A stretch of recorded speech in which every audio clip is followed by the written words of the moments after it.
Okay, thank you. We'll make a start. Mr. Bolton, you've got your board up. Is it a brief point before we begin? It's a very brief point about the new issue that was introduced in terms of the site selection process of air quality and the outstanding objection from Natural England. It seems to me that this isn't a justification for not considering further allocations, as it was put to you, but is actually the objection relates to not additional allocations, but actually is in respect of all allocations in the plan. So the plan, when it was submitted, was undeliverable. You know, none of the sites allocated can be delivered because of this outstanding objection, and that can prevent the granting of planning permission. So we've got, at the time of submission, a completely undeliverable plan. None of the sites can be delivered. And looking at the work that's going to be done to resolve that situation, that would also resolve the situation for either replacement sites, smaller sites that can come forward more quickly, and or indeed additional sites. So while it was being put to you that air quality was a limitation, if you like, on the number of sites being proposed, I don't think the evidence is there that that is the case. And certainly when we had the site selection discussion, it wasn't brought up yesterday at all. So I can understand how these things get kind of evolved, if you like, through the process, but it seems to me that the argument being made that one cannot possibly allocate a single additional site because of air quality is incorrect. But I am also concerned, having spent 3 weeks here, like your good self, that we are busy discussing a plan where every allocation at present is undeliverable. Okay, thank you, Mr. Bolton. I think we'll leave that there, but we'll make sure we pick that up with Natural England in due course. Thank you. Before we carry on, do you mind just close the window? Sorry, I'm going to close the window behind me because I can only hear the cars otherwise, but the one at the back's okay as long as it's okay with everybody else. Okay, thank you. We're moving on to the question of the buffer. I think if I hear from the council on the buffer, in order to move the agenda on as well, if you could also comment, please, on the subsequent points on my agenda. So the action to be taken if the annualised requirement is not met, as it talks about in paragraph 2.81 of the plan. And also, we've heard about this a little bit already, but anything else you want to say on the implications for decision-making under the new NPPF once the plan is adopted? If we could take the buffer and those 2 points together in order to move the discussion on. If I can ask the council, first of all, to address the buffer issue, could you comment on the relevance of the buffer, whatever it is, either way, 5% or 20%, in the context of the suggestion that we've heard around the table this morning that the trajectory is in any case a sort of technical calculation of what's deliverable within the housing requirements that you've set? That is a question I had myself in some ways, was whether it really matters what the buffer is either way if you can't bring forward anything more from the later years of the plan period. So if you could start with the buffer, and then if the buffer is relevant in the context of a step trajectory, then should it be 5 or 20%? And then moving on to the other questions. Thank you, Mr. Coleman. Thank you, Madam. So it is complex, and I may ask Mr. Beard to clarify further. But obviously, the application of a buffer is something that is required in the National Planning Policy Framework. Our housing implementation strategy update does demonstrate that the 5-year land supply requirement with either a 5 or a 20% buffer can be met with the application of the step trajectory. In terms of whether it would need to be a 5 or 20% buffer, the Housing Implementation Strategy Update acknowledges that there has been recent under-delivery. However, historically, the Council has been able to achieve its planned target, looking back further.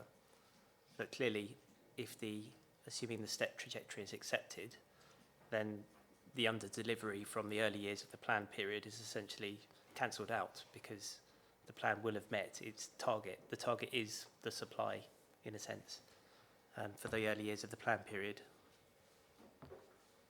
In terms of the practical implications of increasing the buffer to 20% without also increasing the land supply, we don't think that there are any practical implications. Because, as I've said, with the application of a stepped trajectory, the council can meet and exceed the requirement with either a 5 or a 20% buffer being applied. Obviously, the scale of the supply reduces with a 20% buffer being applied, so that the amount of housing supply over and above the 5 years would reduce, but it can be met in either circumstance. So there are no practical implications as far as we're concerned. Do you want to say something before I go on?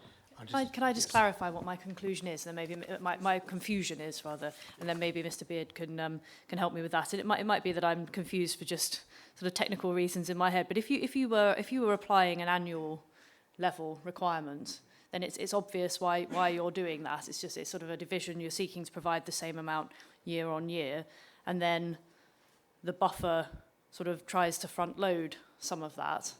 And then obviously you wouldn't need to provide that later on in the plan period. But with the step trajectory, I guess I can't quite see where the 425 proposed actually comes from.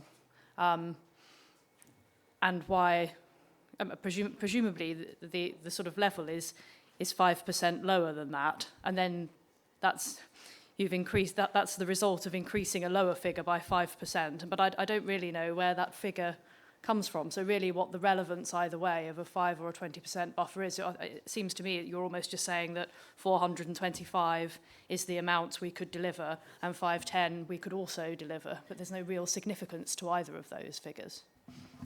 Well, I think it's the difference between can and may, to some extent.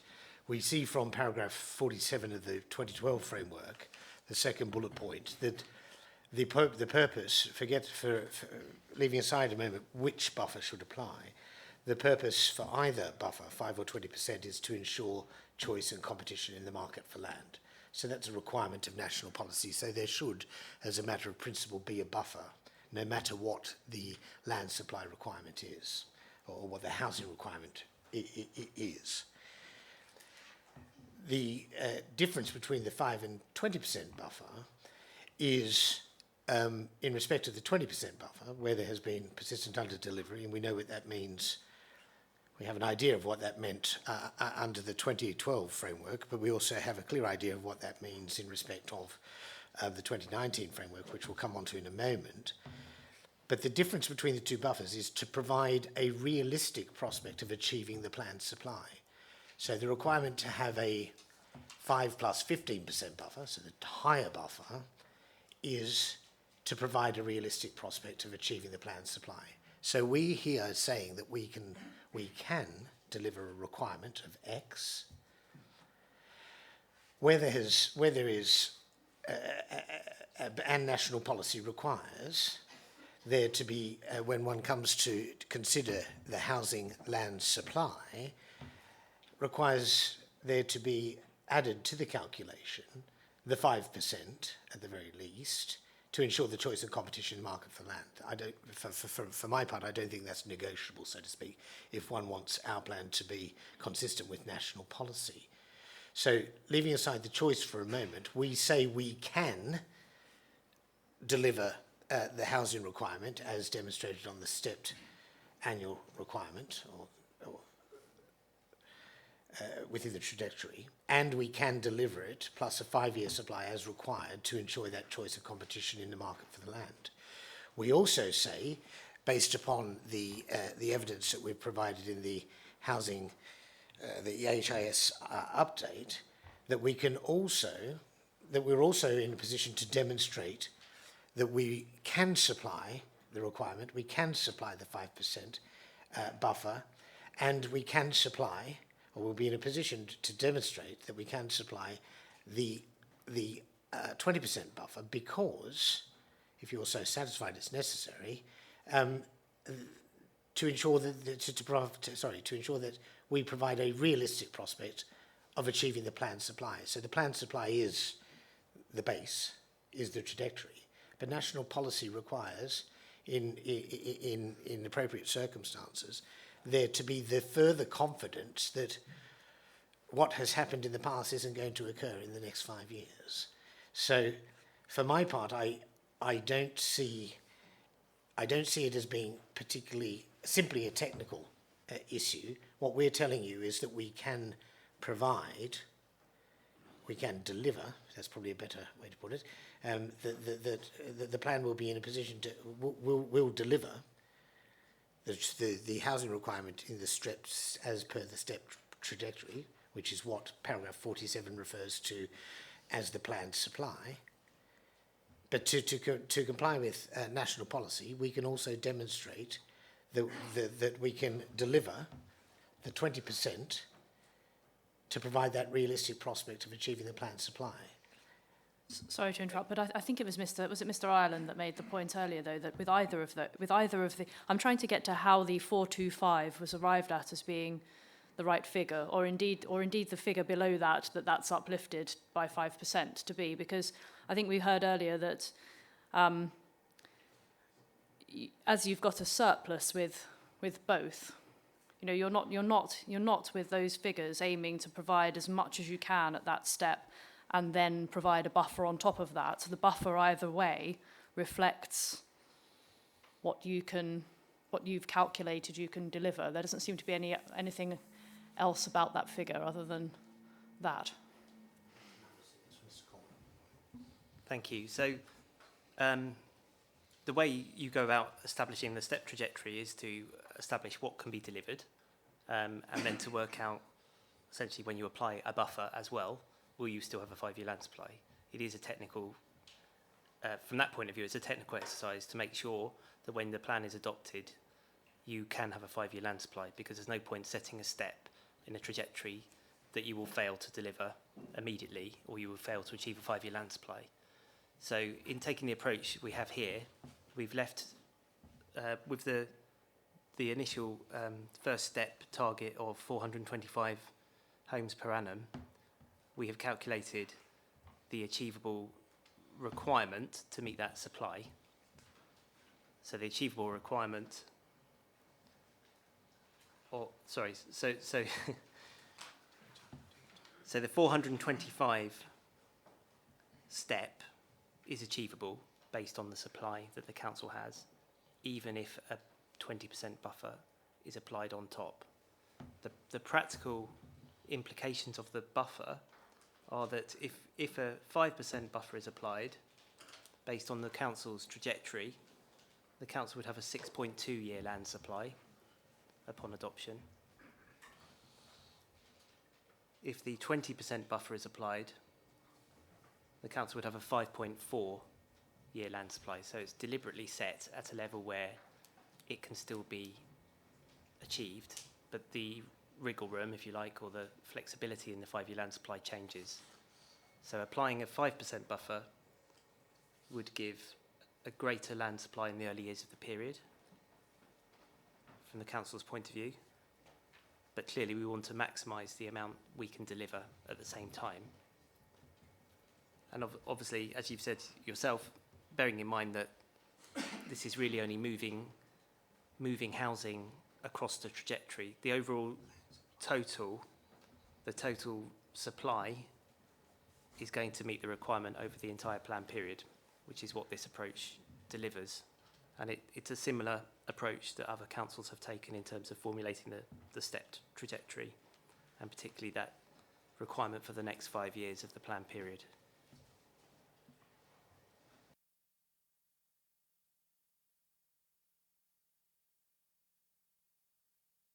Thank you. You can leave that there. If you can just move on to, I think the point that either you or Mr. Beard had started to make in any case was why 5% and not 20% in your view?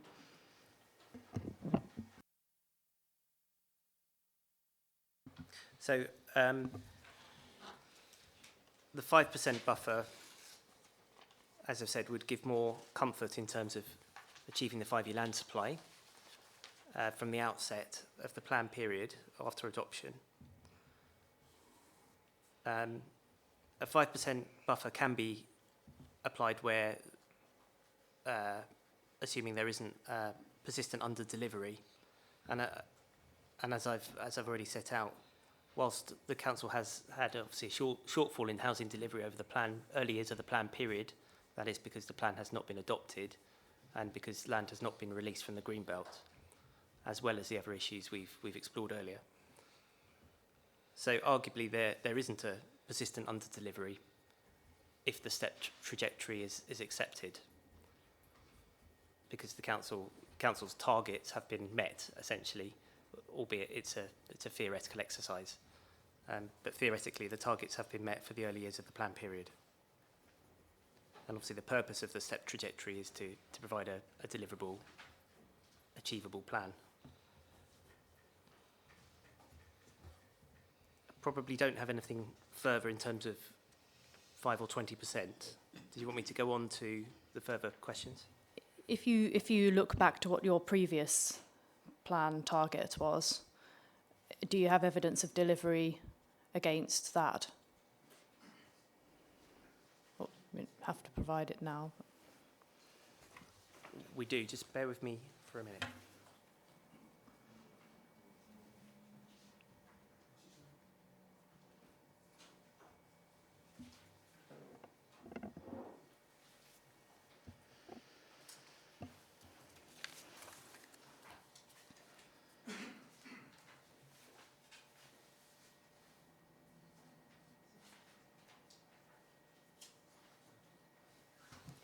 Okay, if I can refer you to the original housing implementation strategy, which was December 2017. Unfortunately, I don't have an EB number on this document. Oh, sorry, EB 410. Page 7 of that document provides an overview of housing completions, housing delivery against the housing requirement dating back from 2001, 2002, up to the start of the plan period, or prior to the start of the plan period, 2010, 2011. That shows utilising the East of England plan requirement, a total requirement over that period of 1,625 dwellings, and net housing completions of 2,328 dwellings. So it's an average delivery rate of, annual delivery rate of 233 homes.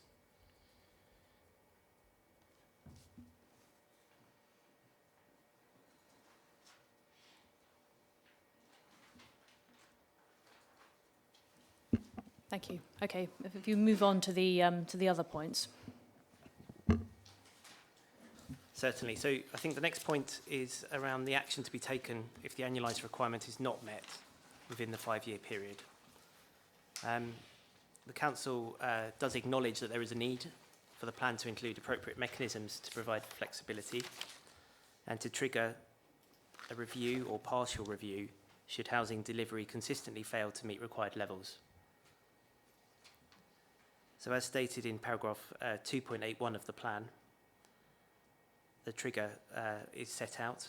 If the annual or authority monitoring report indicates that less than 75% of the annualised requirement or the projected completion rate, whichever is the lower, for 3 consecutive years.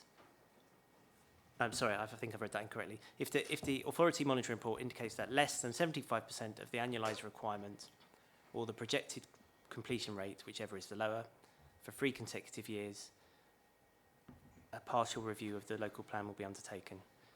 So it's committing to a partial review should the plan fail to deliver 3 consecutive years.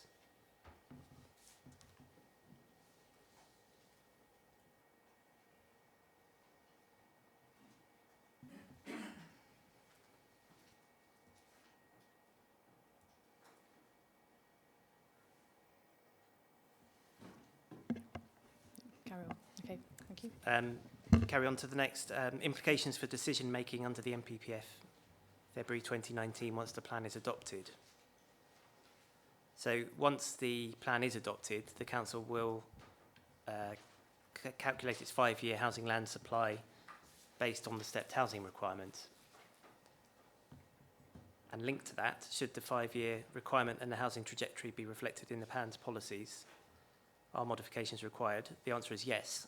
Appendix 5 will clearly need to be updated to reflect the stepped housing trajectory and the agreed housing requirements.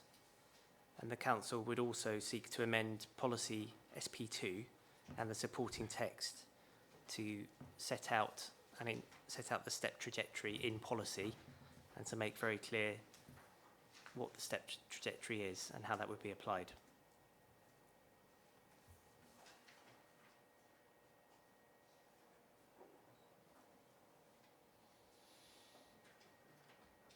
Thank you. Okay, we'll take points around the table. I'm going to go this way round this time. Mr. Stebbing. Thank you, Madam. Very, very briefly, I think I'm looking at Appendix 1 of EB 410A,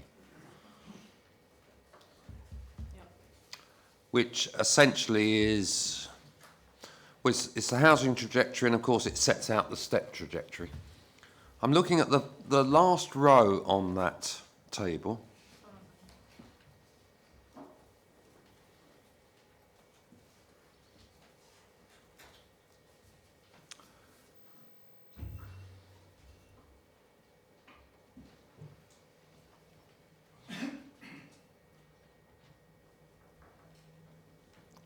Proposed stepped housing requirement, then footnote number 3, which tells us that these numbers do not include any buffer in relation to paragraph 47. So, Madam, do we add 5% to the 425, or do we add a 20% to it from year 1 onwards, or not? In which case the 425 becomes at least 447. And I'm responding to Mr. Beard's point. Look, he said, well, the 5% buffer is a minimum.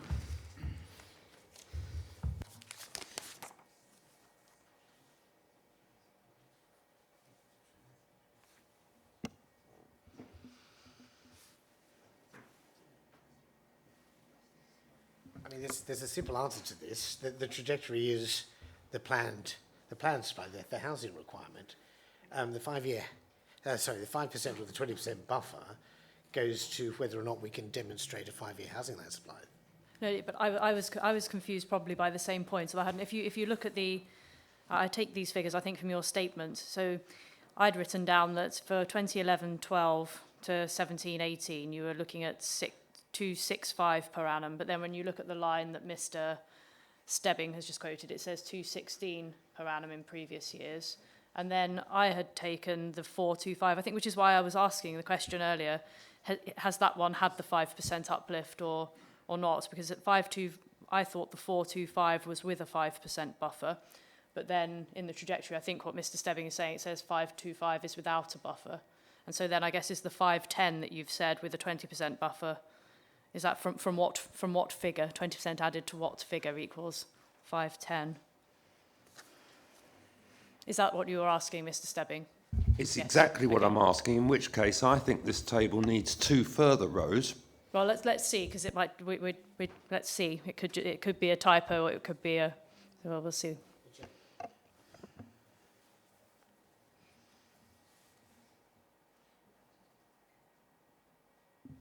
Thank you, Madam. I think the simple answer is that there's a typo in the final row. So 216 per annum for the first early years of the plan period should be 265. As Mr. Beard said, you then apply a buffer on top of that for the next 5 years. So for taking the 425, you would apply the buffer onto that. And then the supply figure, which is total housing supply, halfway up the table, would need to exceed the buffer.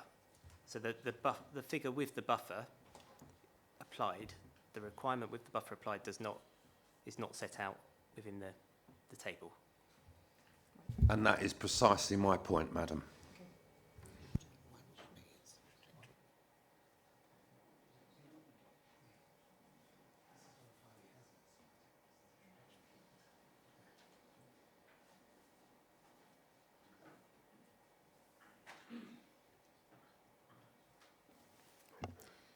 So to clarify, the 425 for the period 18, 19 to 22, 23 is the figure that you think is a reasonable delivery, is what you were explaining. This is why I was asking the question earlier, because I was concerned about the same thing, because I think in your statement it says that 425 is with a 5% buffer.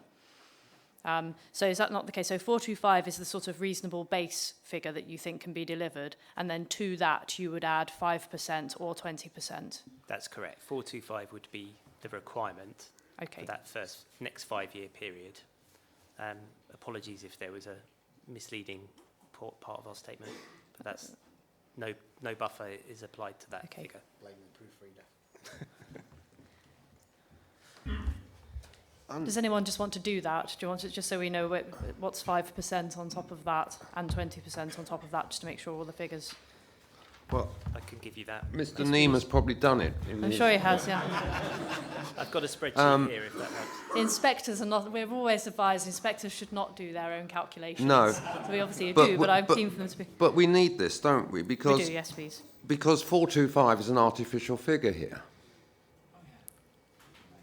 I can give you, Madam, so if you start with 425 as the requirement, if you add on a 5% buffer to that, you get to 446. Okay. If you add on a 20% buffer, you get to 510. Thank you. Okay, thank you, Mr. Stebbing.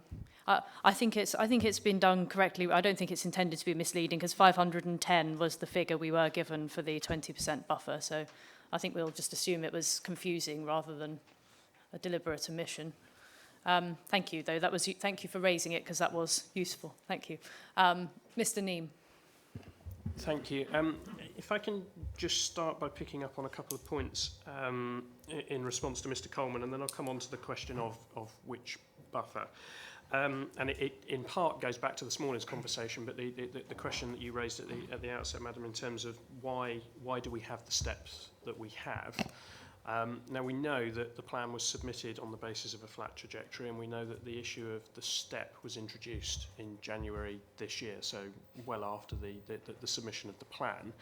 And I'm grateful for the clarification that's just been given, because I was slightly confused, albeit that I did get to the 20% calculation, Mr. Stebbing, eventually.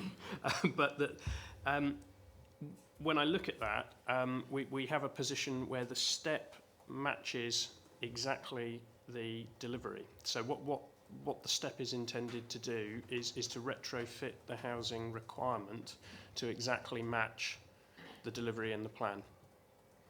It doesn't do anything more than that. But interestingly, if I've got my mathematics correctly, it does it on the basis of a 20% buffer. Having just run the maths through for the first period and then the second period with the 510, the step relative to the delivery that the council are projecting on the corresponding years matches. So they are matching their step with a 20% buffer in terms of requirement. So if that's the case, what's the issue with the 20% buffer? If we come on to then the question of setting that aside, what should the buffer be? Mr. Beard has quite rightly set out the position in paragraph 47 of the framework as to what the buffer is intended to do. And in particular, the context of the 20% buffer and why and when that should be applied. It should be applied where there is a record of persistent under-delivery. So if we look at the council's delivery, and it's right to look at it against the objectively assessed need, because the housing requirement figure and the objectively assessed need are two different things. The objectively assessed need figure that the council is working forward on is 518 dwellings per annum, 11,400 dwellings. Over the past 6 consecutive years, and Madam, we do set that out in our statement, and you'll see that at paragraphs 2.20 to 2.23, and there is a table preceding that, table 2 on page 7. That identifies and is an agreed figure. It's an agreed shortfall of 1,770 dwellings. Mr. Coleman set that out this morning. If we then look at Appendix 1 to EB 410A, we can see, we don't need to do the mathematics, but we can see that for the next 4 years, the council projects that it will not deliver 518 dwellings per annum in any of those 4 years. So we then have a period of 10 years with under-delivery relative to the need. That, in my view, clearly amounts to a persistent record of under-delivery, whether you look at the 6 years, which is the history point that you are required to look at, but if you project forward, you can see that the council projects that will continue. We then also have to have an eye to the 2019 framework, because that will apply once the, if I can badge it, period of immunity that the framework gives under the transitional provision and the various footnotes, once that expires, which will be, in the case of this plan, most likely 1st of November next year. We know what the housing delivery test result is. It's 49%. I'm eternally grateful to the government for the fact that I reached 49.5%, so I can add up, which is good. That clearly demonstrates there is a 20% buffer to be applied. So moving forward, the HDT result confirms a 20% buffer. It would seem, therefore, that the prudent thing to do, given that the council's explanation just now is that it's basing its step trajectory on a 20% buffer, is that we plan for that buffer.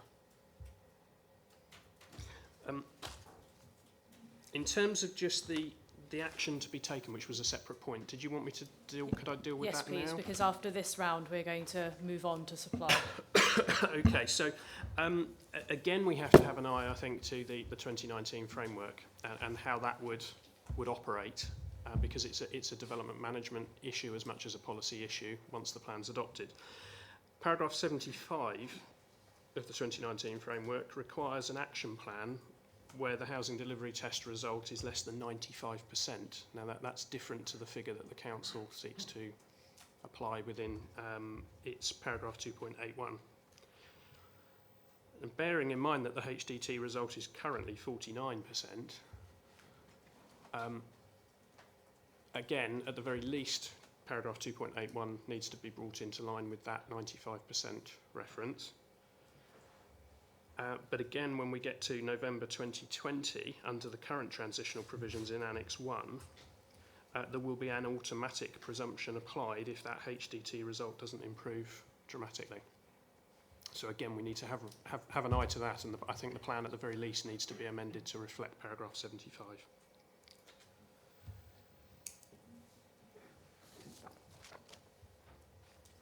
And I think those were the various points that I needed to make. I'm just going to check off. Yes, thank you. Thank you. Mr. Taylor. I've got very little to add to that. Grateful for the points that have been raised already. It's really just to remind everybody what the buffer is for and how it's to be applied.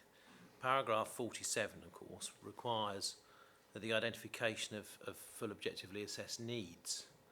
And it is to that figure that the buffer is to be applied, whether it be 5% or 20%. And it is to that figure alone.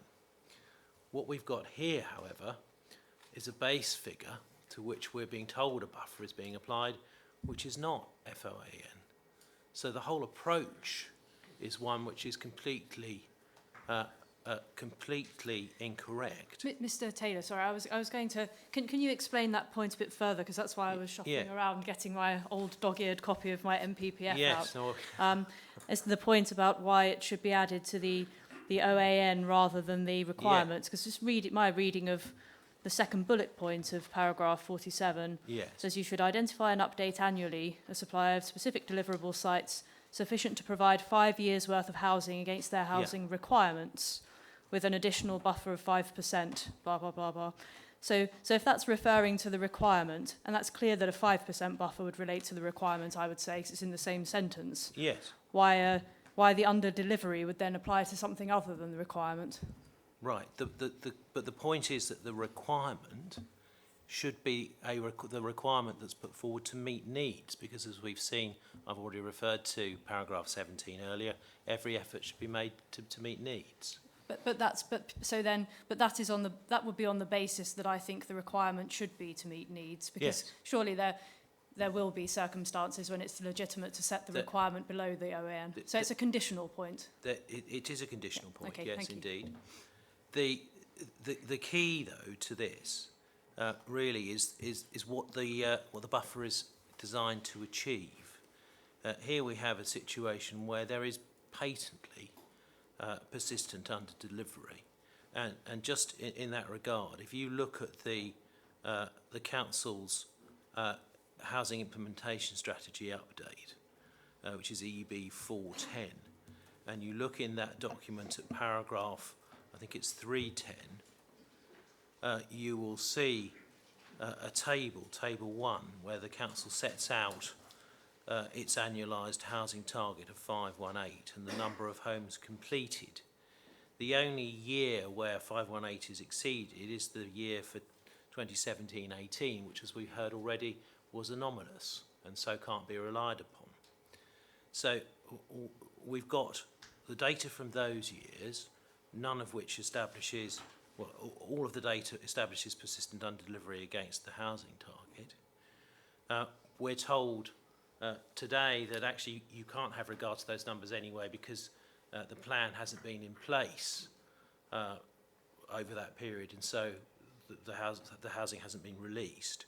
Well, if we do look at the table 1, the table in the appendix to the document, we can see what the Council thinks will happen during the first 5 years of the plan, and we can see, lo and behold, that the supply that will come forward still, even with the plan in place, won't meet on their figures the need over the first 4 years at the very least.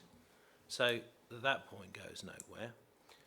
If we're looking further back in time, beyond 2011, as far as I'm aware, certainly I haven't been able to find the data on that to find out the answer to this question: when has the Council last delivered housing to meet a housing target or housing requirement?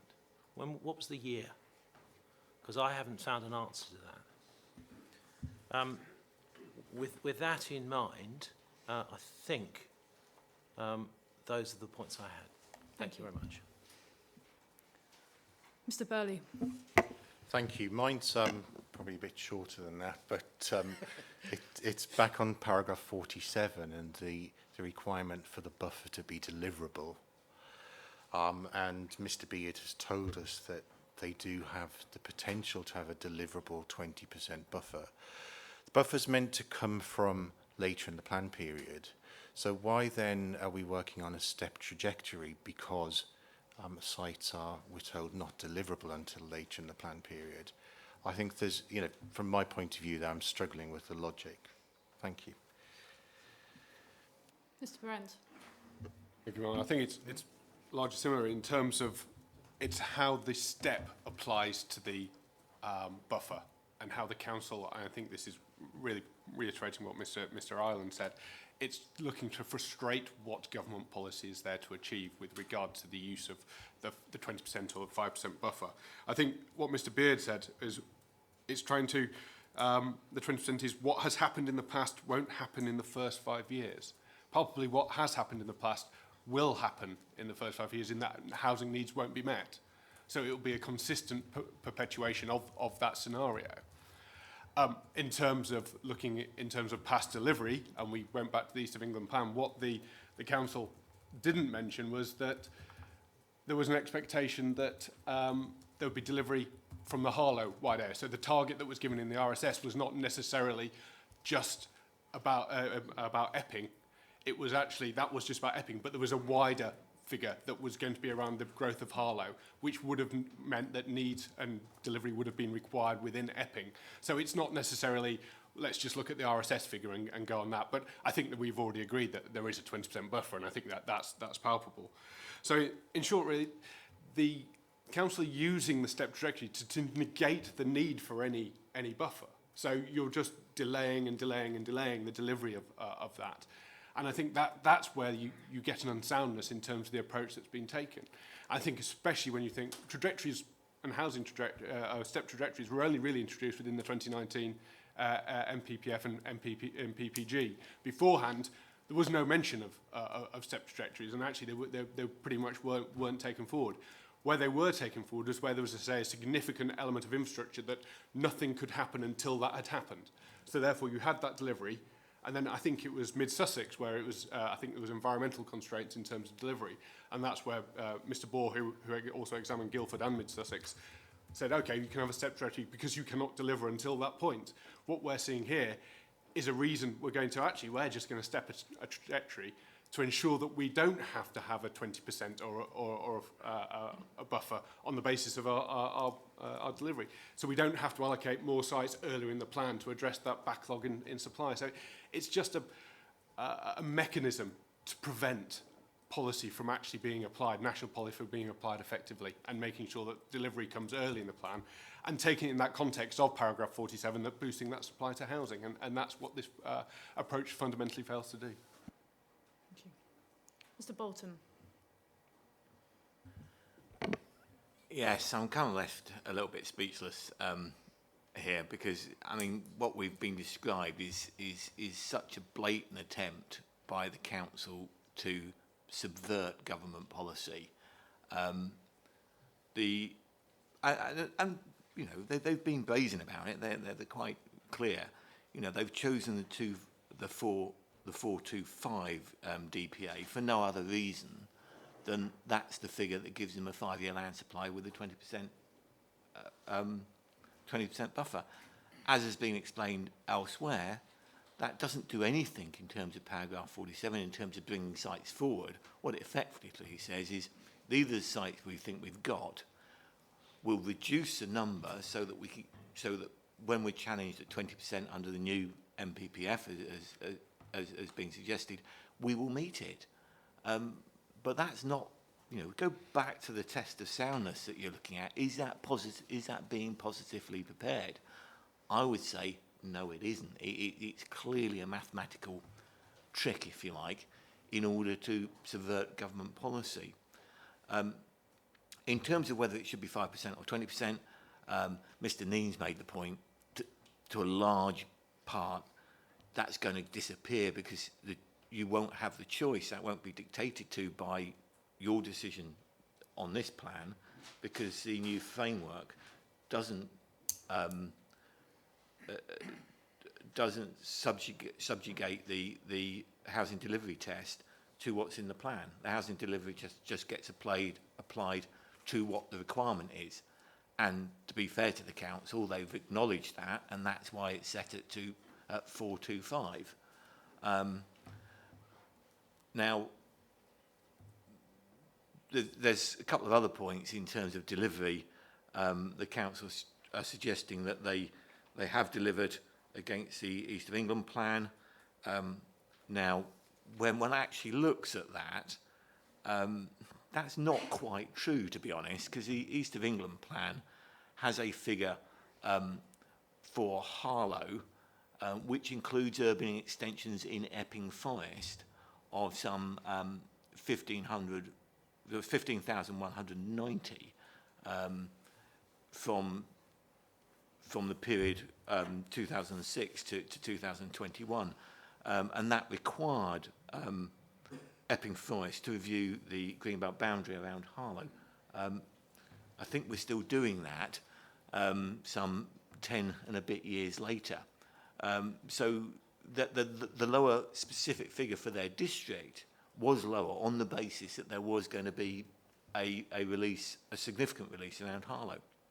So treat with extreme caution all of what's been put to you by the council on this matter, I would suggest, but especially comments about past delivery. Moving on to what would happen if the housing delivery test, which will be the test the plan will be subject to very soon after it's adopted.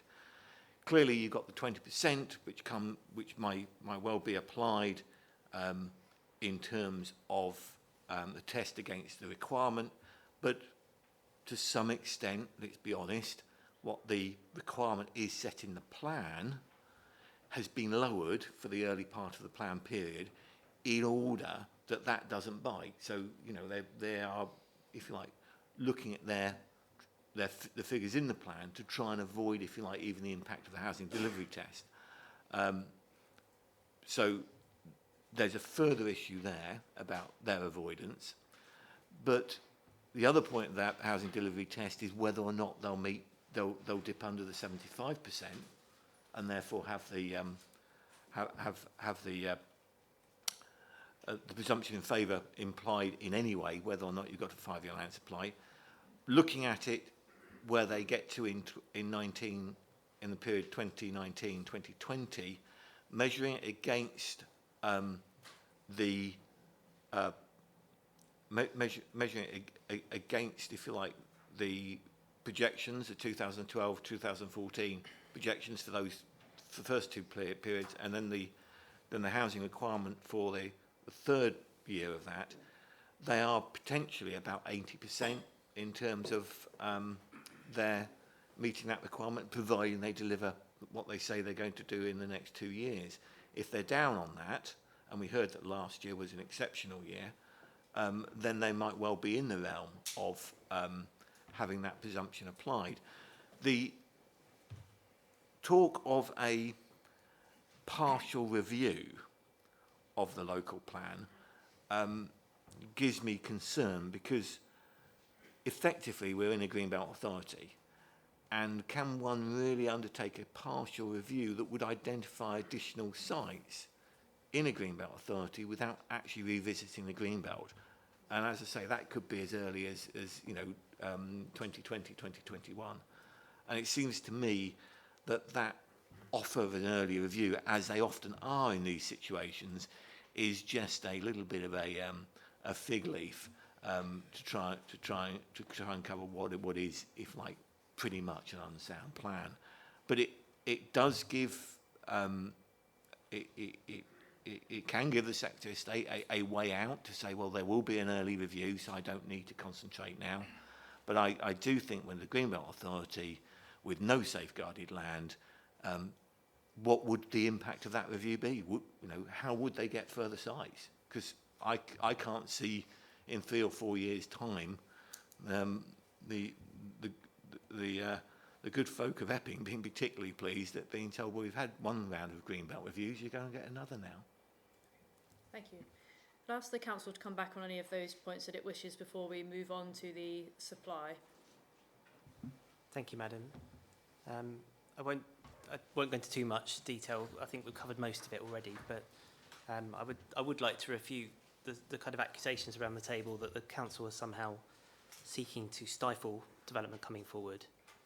Quite the opposite. I think the whole point of the proposed stepped approach and the stepped trajectory is actually to facilitate the delivery of planned growth through a local plan, through a plan-led approach.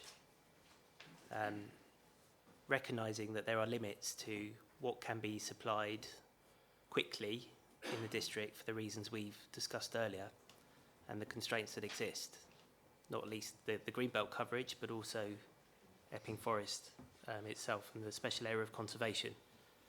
So it's absolutely not the case that we're trying to somehow manipulate the figures to frustrate delivery. We're also being extremely open and honest about the approach we're taking to demonstrate to you and others how what we're doing is appropriate under the circumstances, and is actually the only way that we can get this plan in place with and achieve a 5-year land supply and deliver the growth that's required. It was mentioned that step trajectories have not been used really until the new NPPF, or have not been around. That's not the case. Other authorities have successfully adopted a step trajectory. We mentioned earlier Arran District Council as an example where there were similarities, there were some differences, but there was a major shortfall in delivery going back to earlier in the plan period. So the plan period was essentially the same as it is here. Plan started in, I think, 2011. There was a major shortfall, and the only way it could realistically be made up was through a step trajectory. So very similar to this in terms of how we're seeking to do it. And the whole point of the targets in the step targets that have been set out is to make sure that they are achievable within the constraints that we're aware of. So we have not just artificially manufactured a number. We are setting out a target that is deliverable in the context of this plan, and importantly will deliver and exceed the amount of exceed the overall requirement of the plan over the plan period. The other point to make is, yes, a 20% buffer can be accommodated, and we felt that was a pragmatic approach to take in calculating the step trajectory, because if otherwise your opinion had been that a 20% buffer should be applied, we would have to have gone and recalculated the whole thing. So it's purely pragmatic that actually we wanted to make sure that this can be put in place quickly. And if a 20% buffer is applied, we would expect that to reduce over time, because it's only around issues of persistent under-delivery, which we wouldn't expect to continue. I think the final point I wanted to make was that the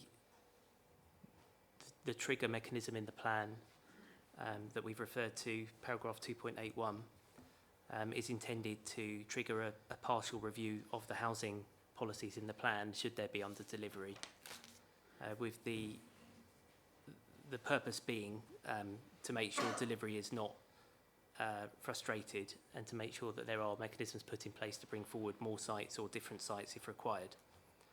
We would also suggest that the review mechanism in the plan is more onerous than required through the housing delivery test in terms of the need to produce an action plan.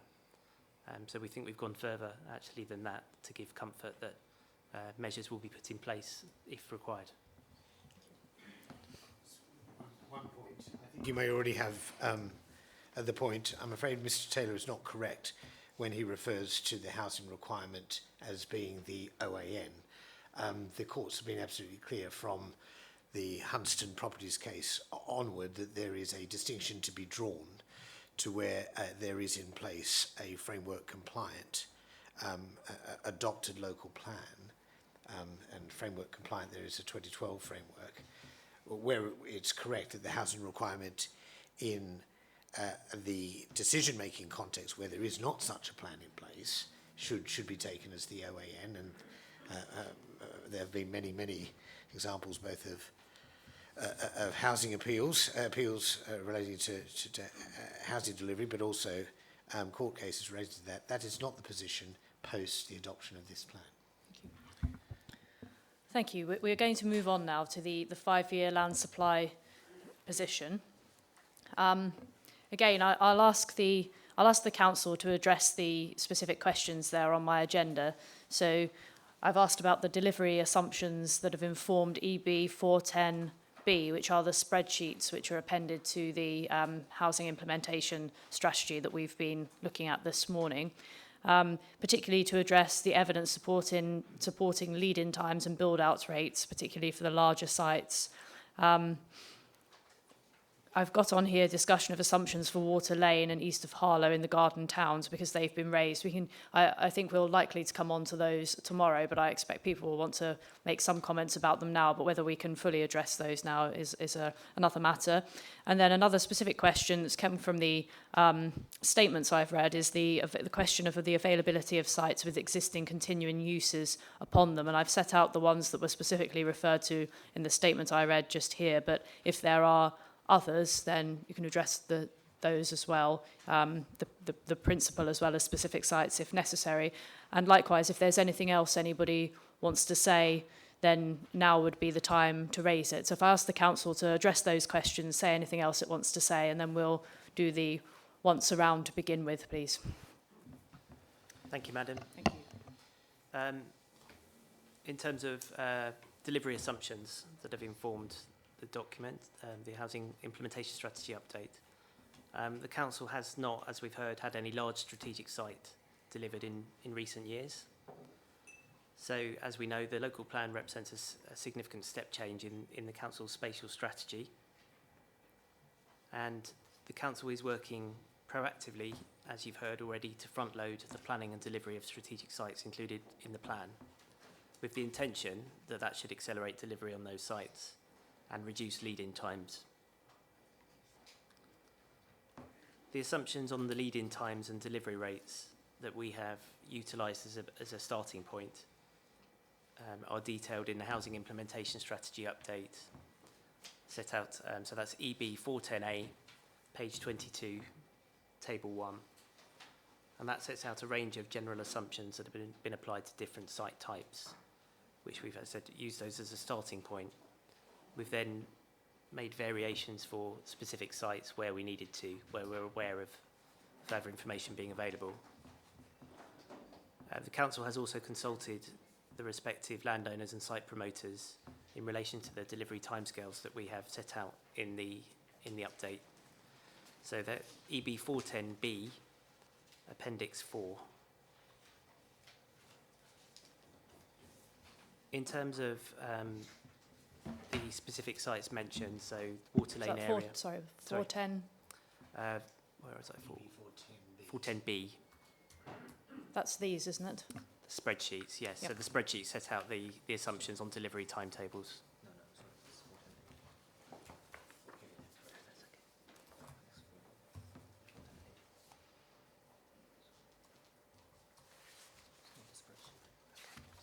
Is it 410A? Yeah. Appendix 4. Apologies, yes, my mistake. It's 410A, Appendix 4. So this provides some of the details, that the feedback that the council's had from site promoters on the assumptions taken. The assumptions themselves are obviously in the detailed spreadsheet. Okay. In terms of Water Lane area, the two main site promoters both consider the delivery timescales stated in EB 410B to be realistic. A statement of common ground has been agreed between Epping Forest District Council, Harlow District Council and Miller Homes, the main promoter of the site. And that is ED 20. And in that statement of common ground, the parties agree that the allocation shall be phased and delivered in line with the council's assumptions in the Housing Implementation Strategy update. In addition, the council has either already agreed or is in the process of agreeing statements of common ground with all of the major site promoters for the strategic sites in the plan, which will signal agreement with the delivery assumptions. In terms of the availability of sites with existing continuing uses, the existing use of sites was considered as part of the site selection process. I'll give you a reference. Criteria 1.2 under Appendix 4, which is page A40 of EB 805 AK. Can you just say that again? Sure. Sorry, page. Appendix 4, page. Page A40, Yep. EB 805 AK. Okay. That's the site selection methodology, which explains how that was done.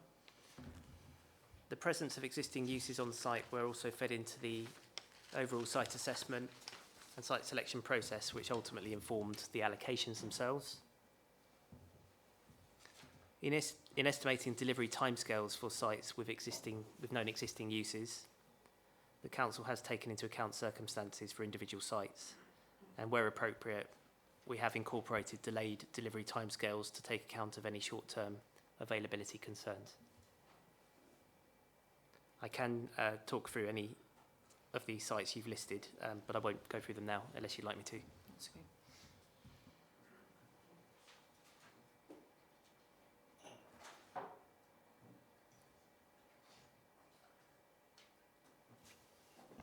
Did you want to make any other points, Mr. Coleman, before we go around the table?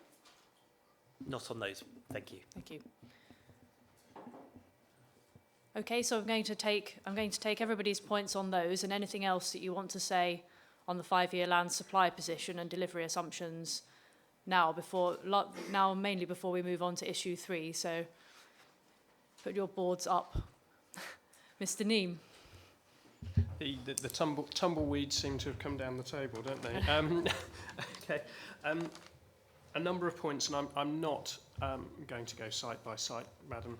There's no merit in that. You will have seen that we have analysed site by site in our evidence, and the table that I'll just give overarching reference to as I go through is contained in Appendix 3 to our Matter 6 statement.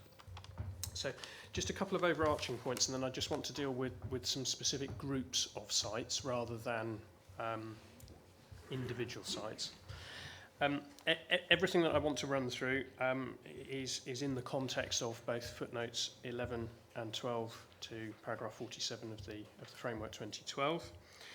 That's important both in terms of establishing whether the site or sites in question are appropriate inclusions within the 5-year calculation, and indeed whether they're appropriate inclusions within the trajectory as well.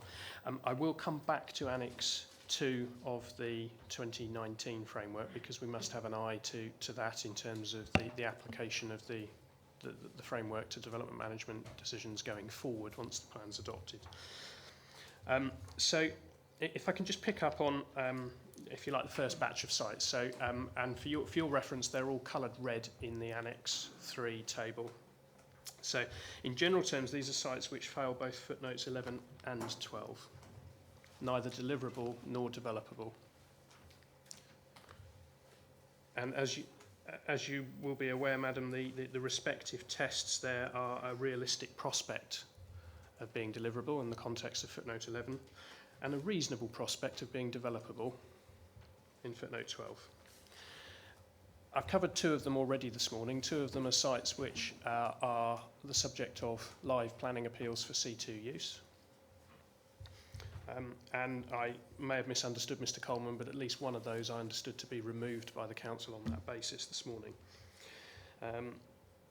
There are other sites within that category which are in addition to the ones that you've identified, madam, which are in existing uses comprising a fire station, community building, swimming pool. There are also sites where the council's evidence states that the promoter or landowner indicates there is a problem with the availability of the site.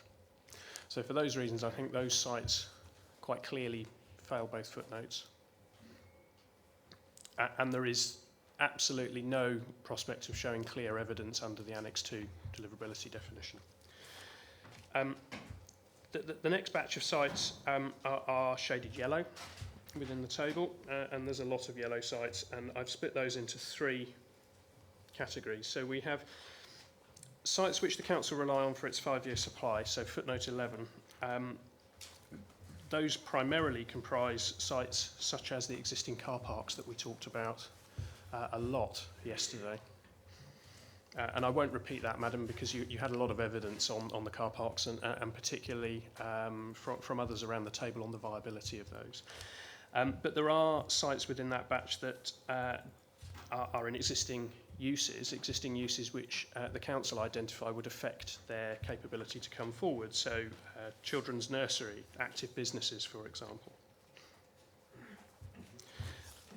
That then brings us on to the sites that are to be dealt with through strategic master plan and how they relate to the 5-year position in particular. And you will note, madam, with all of the sites that we've identified yellow, that they are not proposed or suggested by the forum for removal from the trajectory. It is merely a case of how they contribute to that trajectory. They are, as I say, sites that are the subject of strategic master plans, and that in itself is a lead-in time that has to be borne in mind in terms of delivery. Of course, when we're looking at the 5-year supply, we're looking at actually when completions are delivered on site. And that has a direct impact in terms of the capability of those sites to deliver completions within the 5-year period. As Mr. Stebbings highlighted, actually the 5-year period is marching away from us if we're working on the 2018 period in any event. If I just come specifically to the sites in Epping, two in particular, EPP R1 and EPP R2. There are a number of specific issues with those sites which have been made in representation, so I'm just paraphrasing those. They've been made by others as well as the forum. There is multiple ownership involved in those sites, 10 separate ownerships. And there are restrictive covenants in place affecting access, certainly to EPR1. There is the apparent position of a ransom in terms of third-party ownership affecting the access to EPR2. I haven't seen any evidence in the evidence that I've read from both site promoters and the council that there's a collaboration agreement in place to deal with these issues. There is also a need for significant infrastructure, including a new railway bridge, along with a substantial raft of other constraints. Now, that all affects the capability of those sites to come forward in a timely manner. It's not a question that they won't come forward, it's a question of when. And of course, we have to have that reasonable prospect of delivery within the 5-year period if they are to be relied upon. And if we turn to Annex 2 of the 2019 framework, we have to have clear evidence that completions will take place within the 5-year period. It's a much more onerous burden. Finally, garden village sites. Now, I have in our statement referred you to, and Mr. Newton, I'm grateful, has also referred you to the NLP document. We have reproduced that document in Appendix 5 for your ease of reference, Madam. We don't need to go to it, but there are various references there.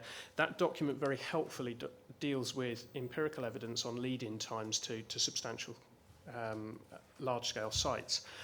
We've heard from Mr. Coleman that the council doesn't have a great deal of experience in terms of dealing with the delivery of these sites.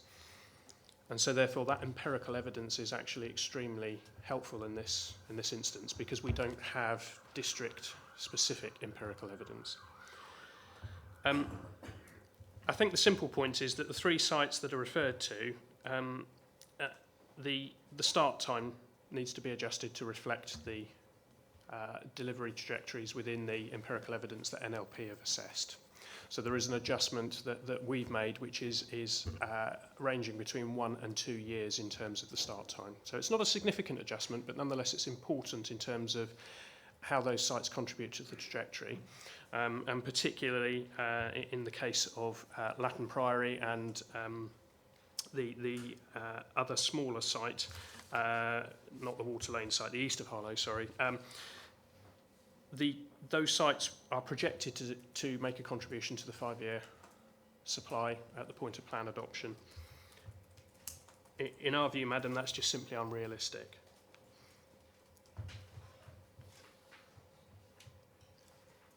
We turn to Annex 2 to consider these sites in the context of the 5-year period, and you do not have clear evidence before you from the council to go anywhere near the point of reliability in terms of delivery. So there is an issue there. There's a second issue which relates particularly to Water Lane, and I'll cover it now because I'm not here tomorrow, if I may. It's a very quick one, and that is simply how many units per annum will be delivered on that site. The council is reliant on 200 dwellings per annum from that single site.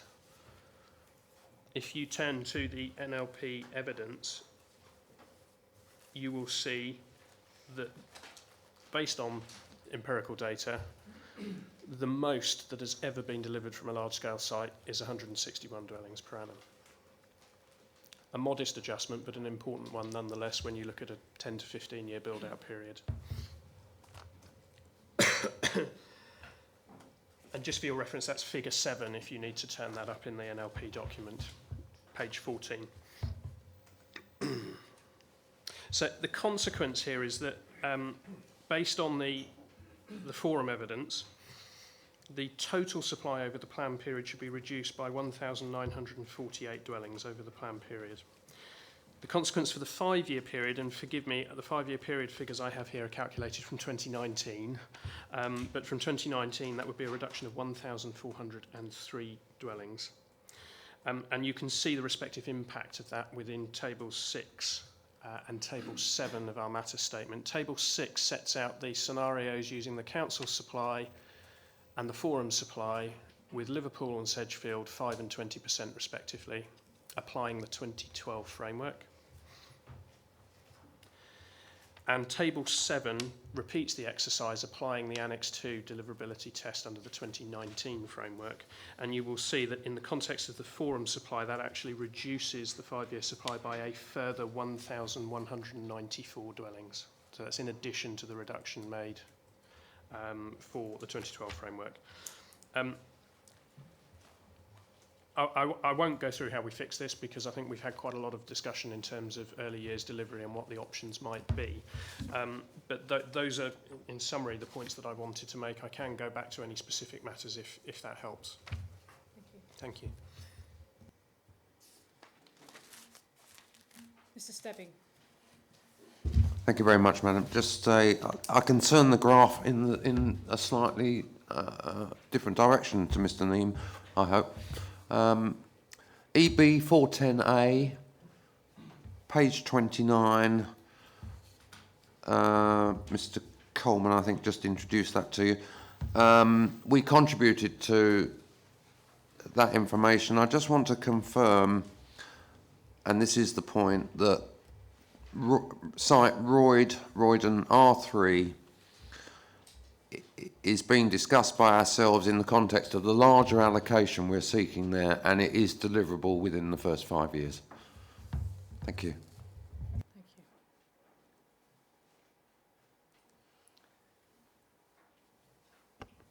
Mr. Belton. Thank you, Mum. Most of our comments have been picked up by Mr. Neame, actually, but just a couple of things that you've probably noted in our hearing statement. We were also asking some questions about the assumptions that the council have made in relation to the impact just of the scale of growth around Harlow on their annual delivery rate assumptions. So that includes obviously the 3,900 dwellings that are predicted to be delivered in Epping Forest, but also the 5,600 that are going to be coming forward on the edge of Harlow, both within Harlow itself and in East Herts. And we put to you in an earlier hearing statement that when you take all of those directions for growth together, then the three authorities are projecting that the sites will deliver north of 900 dwellings per year for a sustained period of time. And it seems to us that there is going to be an element of competition between all of these different competing sites, and to what extent that may restrict and frustrate delivery is something that we think the council need to perhaps comment on. So there's a question for the council there about what assumptions it's made about the impact of competition. And then our other point really focused on East Harlow, which is obviously one of the sites which straddles the boundary between Harlow and Epping. There's 2,600 dwellings coming forward in Harlow, as I mentioned, and 750 planned within Epping. We put to you in our hearing statement that given how that site physically relates to the existing settlements, initial observations would be that you might expect it to grow out from the settlement, i.e. within the Harlow element of the direction for growth first, and then in later parts of the plan period extend into Epping Forest. But the assumptions are that both the Epping Forest and Harlow elements of that wider development will all deliver at the same time. And again, that seems slightly questionable to us. So again, we'd just like some clarification on what assumptions the council have made about the deliverability of their parts of those wider sites. Thank you. Mr. Bolton.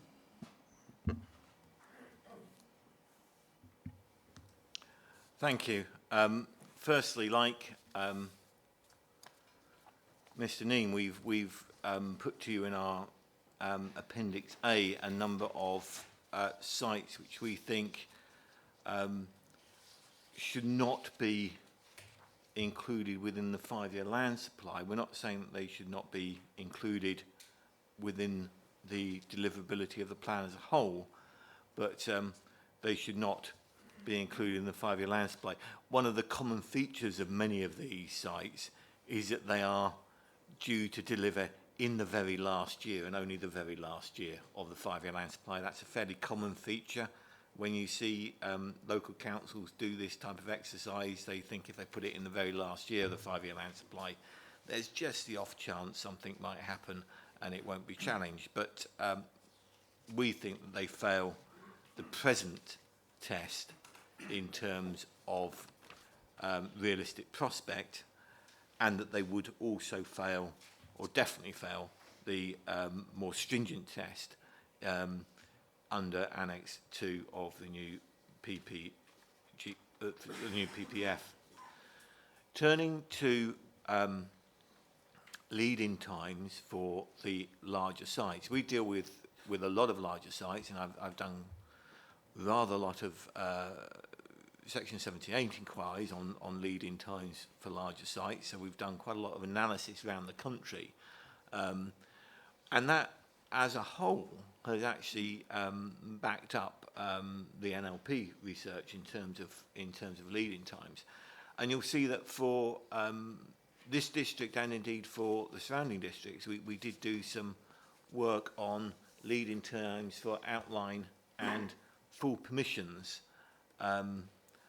by looking at historic data.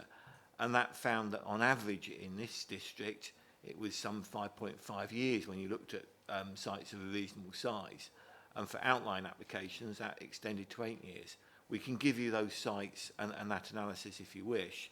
It was better, we accept it was better for the East Herts and Uttlesford in terms of the pattern of delivery, but none of these were of the size, scale or complication that the larger strategic sites before you now are. And I accept all of the promoters are experienced promoters, but it is a little bit curious, I find, that whenever we look at what promoters are saying about how they will deliver and the lead-in times, they will always be quicker than the average in the NLP. They will always deliver within the 5 years. Now, the thing about an average is it's calculated by some will be quicker, some will be slower. I've never come to a local plan examination where anything's been either at the average or below the average. It's always been quicker. So there's quite a big bit of optimism built in, I think. And to some extent, although we're not examining the plan under this, that's exactly why we've got the new test of delivery under paragraph, under the new framework in 2019. So I think caution needs to be exercised in terms of the when these quite large complex sites will be delivered, especially in the context we're not Milton Keynes here. There hasn't been a long tradition of strategic sites, and even in Milton Keynes, most of the strategic sites which are allocated there, they don't come forward within 5 years of the allocation, confirmation of the allocation. They might start delivering within 5 years of the submission of an outline consent, but they're not that quick. And that's using what's the NLP report calls the Milton Keynes model. In other words, you have, in that case, mainly Gallagher's, who will bring forward sites and bring them forward fully serviced and sell them at quite high values. We're not quite in that situation around Harlow. So I would suggest you exercise caution when looking at the delivery rates and lead-in times for these strategic allocations. And that's set out in our submissions to you. But just a further comment on the point that was being made by Mr. Belton, and it's one of market absorption. Now, I've looked at just the strategic allocations, so I've not taken into account what might be actually delivered in Harlow itself, but in terms of Gilston, east of Harlow and Latham Priory, when you add those all together by 2028, they are slated to deliver some 860 completions a year. Now, that, as an overall level of completions, you can compare it to Milton Keynes, which delivers at over 1,000 to 1,500, and say, well, that's perfectly acceptable. The point, however, is market absorption isn't just about the total number. It's the total number compared to, if like, the overall level of residential sales. Now, residential sales in Harlow range between 800 and 2,000 a year. That's the number of total transactions in the housing market. And this level of additional provision is a substantial uplift. It's a 60% uplift of sales. Normally, when one's planning and looking at the viability and delivery of sites, you're really looking at a range of between a 10% and 20% of total sales as being where you want to be, and ensuring that that will be your market absorption. A 60% is very, very high. So again, while not wishing to rain on anyone's parade, I think one needs to be aware that all these figures are being put forward effectively in 3 different plans without any recognition that there will be a level of not only competition, but to a certain extent market competition between them, but also a genuine issue about market absorption. Now, obviously, Harlow is a slightly different market from Epping Forest in terms of values and market demand. And some of it will depend upon how much these urban extensions to Harlow are marketed as not being urban extensions to Harlow, and I admit that. But it doesn't get away from the fact that the slightly more dispersed pattern would actually achieve higher delivery rates, because you would be putting development into, if like, higher market and higher market demand areas and high value areas. Thank you. Mr. Newton. Thank you. I just wanted to pick up a point that Mr. Neame made about strategic master plans adding to the lead-in time of major developments. Now, the strategic master plan process should and must reduce development lead-in times, and we're really only entering into the strategic master plan process on that basis. Now, I mentioned our support for the strategic master plan process in the Matter 7 session, because I think the key points are that it can reduce the extent and complexity and the duration of the pre-application process. It can provide a sound and agreed basis for applications, and it can reduce the time taken to achieve resolution to grant and conclude a Section 106 agreement. So I think the strategic master plan process is a very positive initiative by the council. And where you don't have that sort of process, and where applications are not soundly based, applications submitted for large sites can remain undetermined for a number of years, because there are so many matters that need to be resolved post-submission. The other point I wanted to pick up on was the application of the NLP work. It's just to emphasise the point I made earlier, I think, that let's not do that generically. I think an important point that's made by the NLP study is that delivery rates have to be determined on a site-specific basis. So, and that's very important in terms of judgments you make about Latin Priory, because we have the evidence there about the key factors which will bear on early delivery. My final point is just to pick up quickly on what Mr. Bolton said about market absorption at Harlow. I think a key point about the spatial strategy here is that the Garden Town concept, this plan, the Harlow plan and the East Herts plan are based on transformational growth at Harlow. It fundamentally changes the market, it impacts on residential values, it uplifts sales rates. That's the intention. There is a significant emphasis on Harlow. It's had static population for years. There is an urgent need for regeneration and transformation of its economy and its housing market.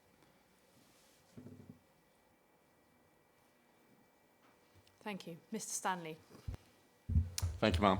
Just going back to the 2019 PPF new definition of deliverable and exactly what is meant by clear evidence that housing will come forward within the first 5 years. And as Mr. Bolton stated, this has now been tested at a number of Section 78 inquiries, the most famous of which is probably the Woolpit inquiry in Mid-Suffolk, and apologies, I don't have the reference.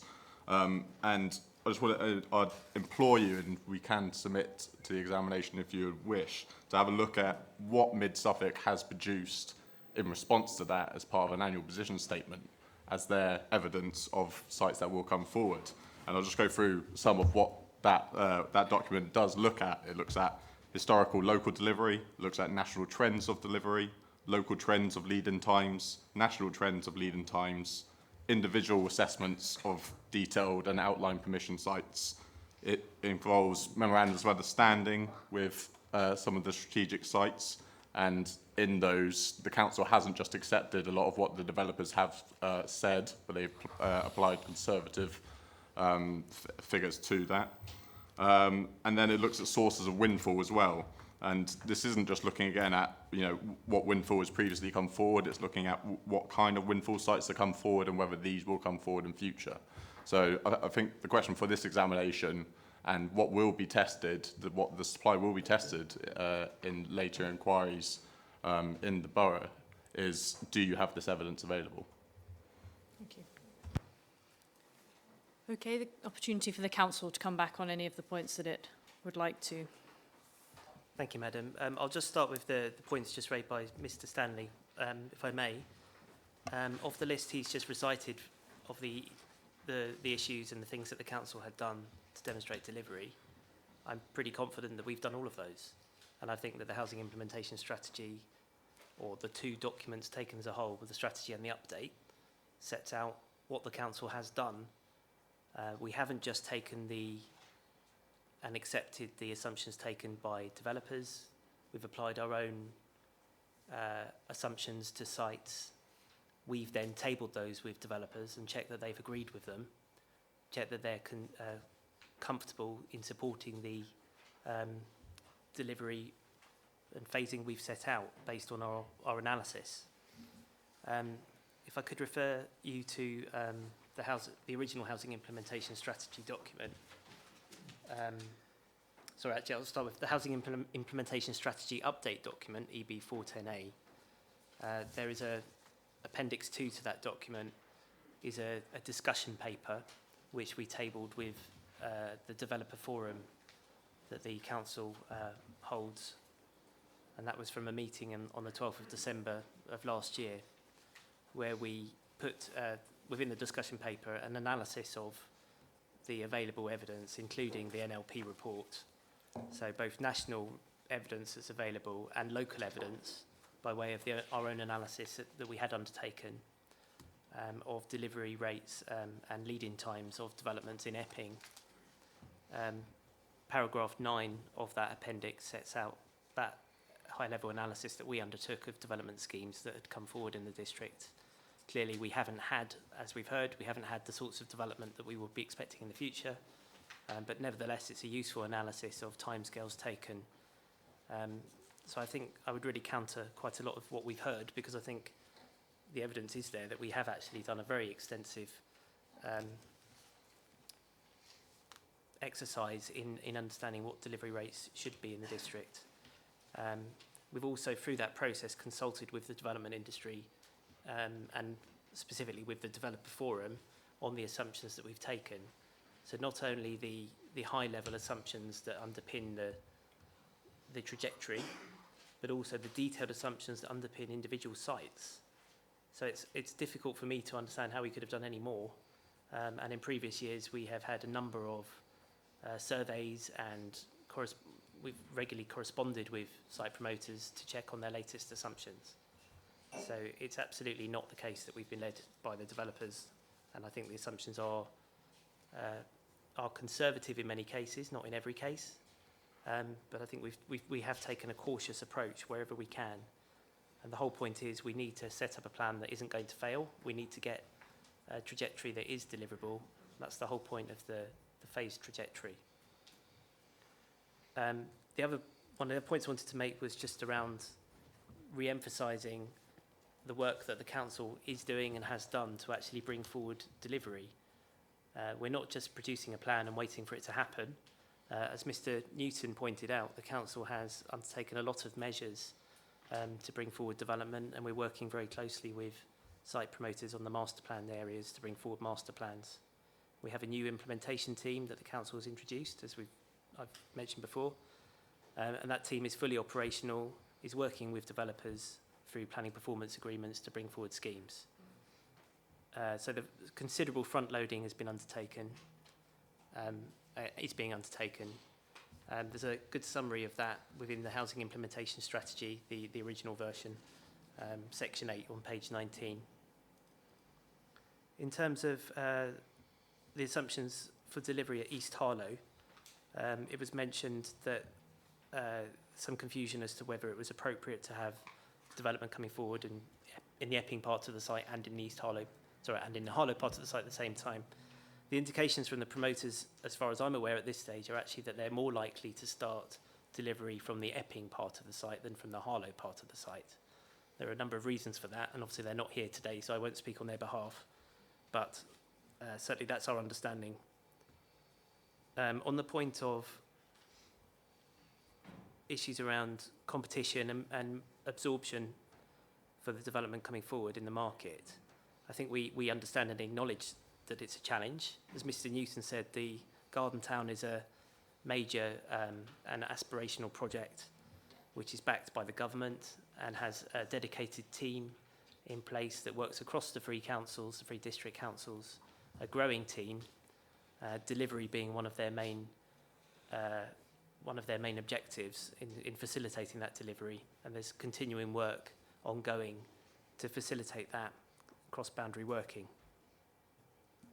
I would also say that actually in a way that the point around market competition and absorption also reiterates the points we're making around the trajectory and actually why the phased trajectory is important, the stepped approach, because we can't go out with something that isn't going to be delivered.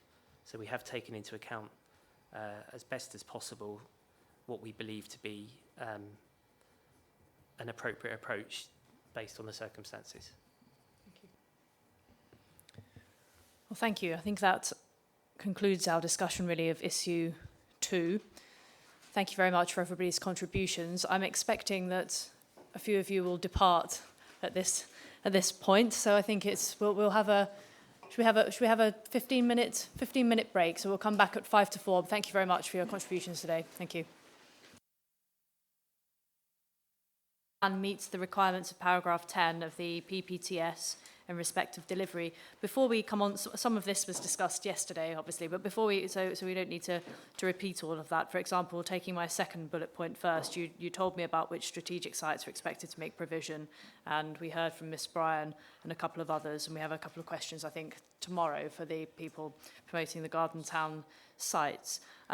Something I should have asked perhaps yesterday, so hopefully you'll be in a position to answer it today, was in relation to the site selection process and coming to the view that there weren't enough sites elsewhere to which led you to the Garden Town sites, which I suppose hadn't specifically been promoted, albeit you say there was some sort of agreement that would be okay. What were other sites?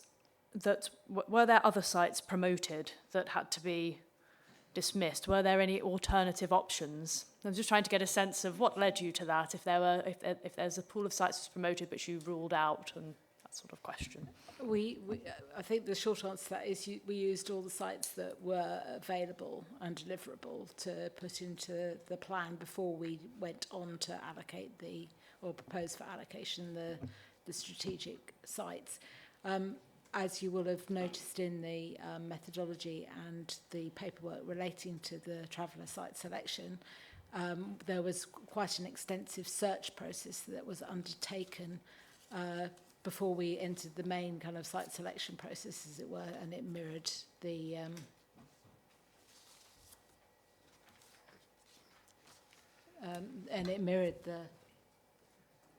the residential site selection process. There is one caveat to that, where we found that there was some over-concentration in areas that were suitable, we didn't seek to allocate that. And I think that goes to the point that you raised yesterday about Roydon and indeed Nasing. And we did seek to try and spread sites across the district rather than over-concentrate more sites in those areas.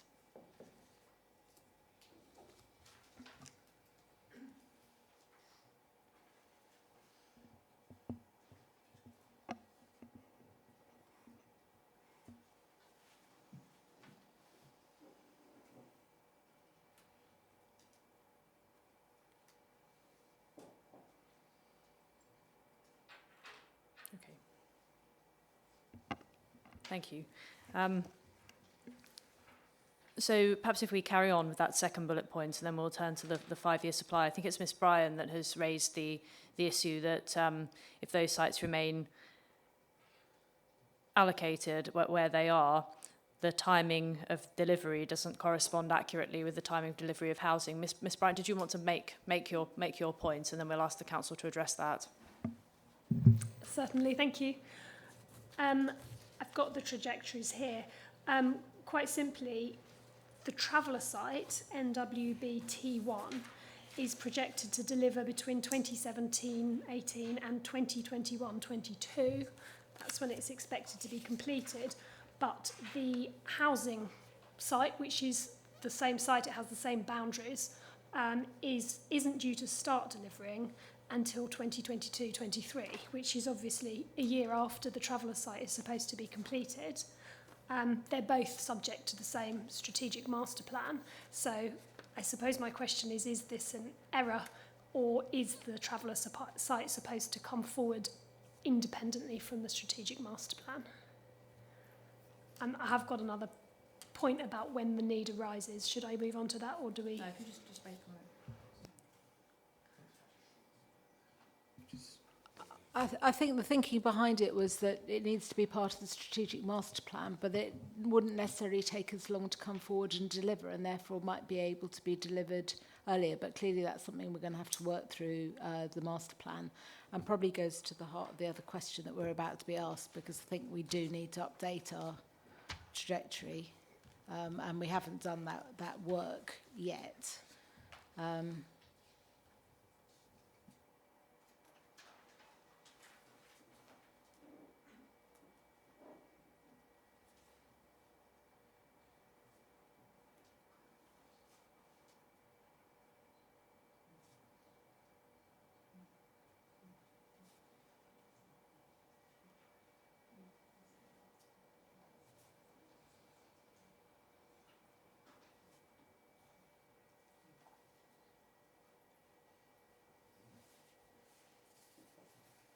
Okay, well, so I maybe got slightly ahead of myself trying to ask the questions I should have done yesterday. Perhaps if we could discuss then what the 5-year requirement is. If you just remind me of the overall requirement for the plan. Is it 64?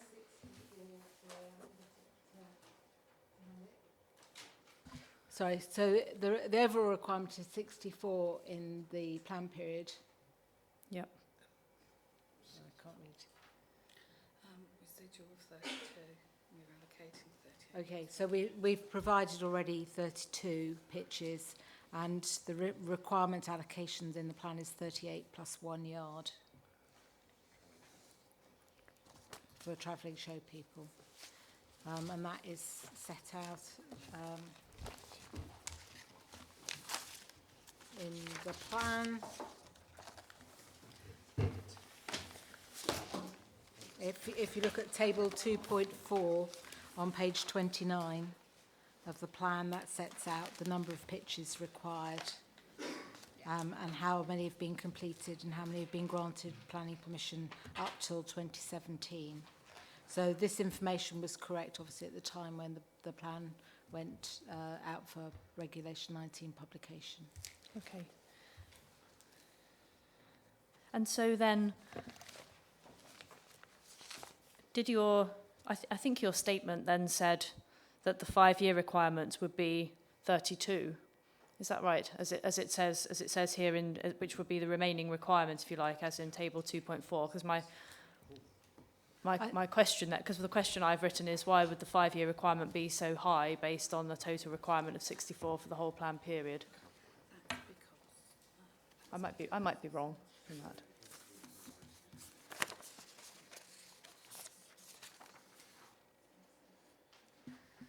That relates to a lot of the need being needed to provide for early on in the plan period.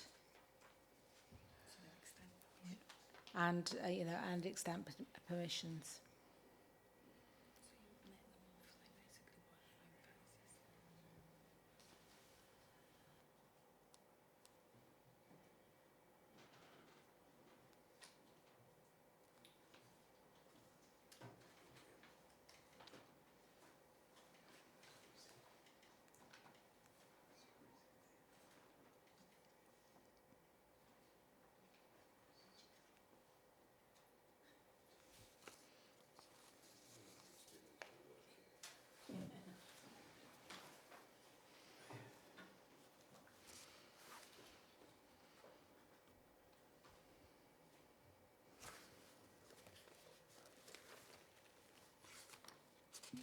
I think this just shows that this all needs updating. I think the picture is very complicated because of a number of regularisations of previously unauthorised, the number of outstanding applications and so on.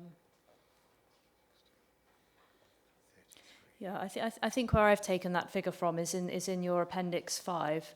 You're sort of saying Yes. that there's the requirement or the supplies 34 within the period 2017 to 18, and I'd wondered why that was so high, what that was based on, why it was needed. They were all needed in that period rather than throughout the plan. That's because you've got a significant number of extant permissions. So, Yeah. Yes. Thank you. It's because there is a number of extant permissions, and within that short space of time, so people apply. The need therefore arises, so you have to count the need. But then, when it's permitted, you're effectively the need is arising and it's being met in the same period, but you're still recording the need. So the residual need is not actually so significant as it looks. A lot of the provision, certainly in recent years, has been as a result of regularisations, either of temporary unauthorised sites or temporary planning permissions made permanent. It's fair to say our experience in this district, and forgive me, I've been doing this far too long in this district, is that applicants for planning permission apply to regularise unauthorised development, which is not unusual across the country, but certainly in the last few years there have been a number of grants of planning permission where the grants have been implemented, if you like, immediately upon the grant of permission because the development's already there.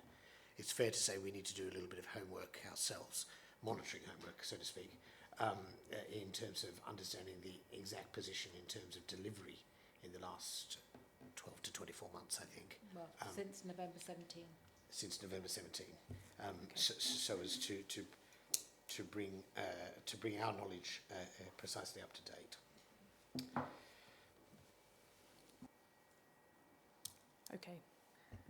Okay. But if we hear some other points around the table relating to this matter, and then it might be that it needs to be left to update the position in light of what we're hearing. Okay. I think it was just to say that spike in need of the 33, it's not 2017-18, it's actually 2017 to 2022. Those columns are 5 years, which makes it look a bit confusing.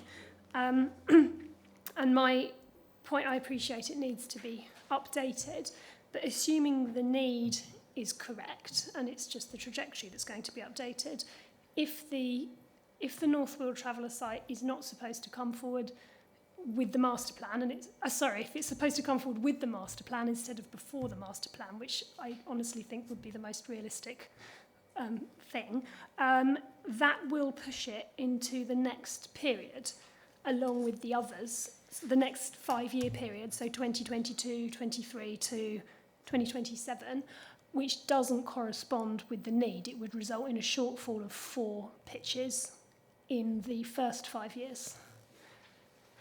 I think. There's a lot of 16s in the table, which is slightly confusing.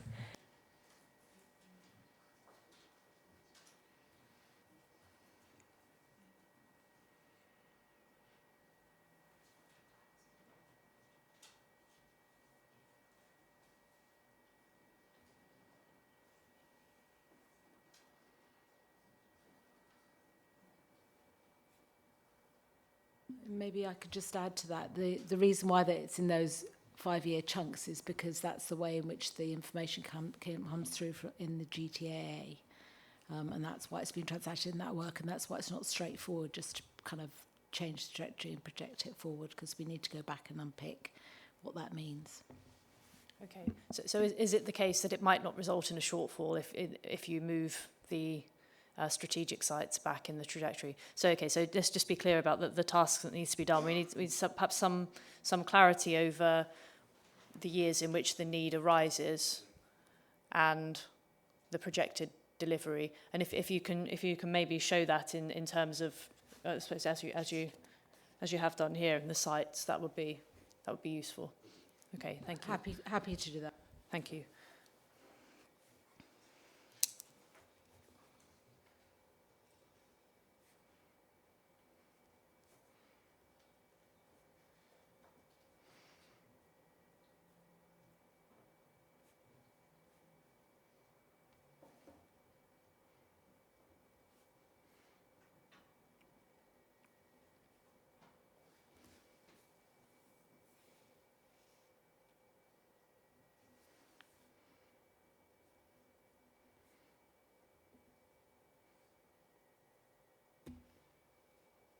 Thank you. Anything else? Ms. Bryan? Sorry, just one very quick question in light of that. Presumably, we would get the opportunity to comment on the updated trajectory and need once it's published, or not? There's no reason why we can't share it with you. I mean, it's not exactly going to be a big task, is it? If you'd share it with Miss Bryan and Mr. Newton, those two sites. We'll share it with those affected. That would be useful. That would be useful. And then I guess I suppose where we're coming to is that there'll be a modification worked up to the policy and to the plan in relation to the supply in different periods and to the trajectory. And then so the formal opportunity will be at the end of this process through main modifications. But if it was possible for you to agree with that based on further discussion, that would be helpful. Okay, yeah, thank you.